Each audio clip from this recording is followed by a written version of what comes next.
Bryant Baker was born in London, England. The descendant of generations of artists, the young Bryant started to model clay and work with marble as soon as he was old enough to hold a mallet and chisel. One of Baker's early commissions for art to immortalize King Edward was requested by the king himself. Baker befriended a number of Americans during their travels to Britain and developed an affinity for the colonies. He jumped at the chance to become an American citizen by joining the U.S. Army during the First World War.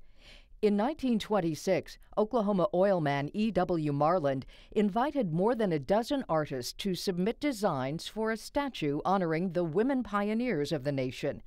12 artists submitted models, which were then exhibited across the nation, and votes were cast for the favorite.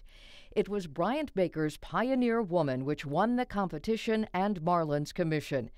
The artist himself, in his speech at the dedication ceremony, said, "Home, friends, security, and comfort of life she has left to follow her man with an abiding trust in God."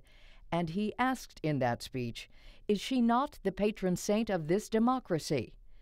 About the time the statue was erected and dedicated April 22, 1930, and unbeknownst to Baker, a 9.5-inch replica of the Pioneer Woman, including what is allegedly Baker's inscribed signature, was cast by a Connecticut foundry. Historians say Baker was angry his work was reproduced without his permission, let alone the fact he didn't get a cent from the replicas. Bryant Baker died in 1970. The reproductions of the Pioneer Woman statue can still be found, even on eBay. But before you buy your own Pioneer Woman statue, remember the Oklahoma Historical Society cannot endorse what are believed to be pot metal, not bronze, replicas pirated from Bryant Baker and sold for $15.95 in 1927. I'm Billie Roadley with Centennial Stories.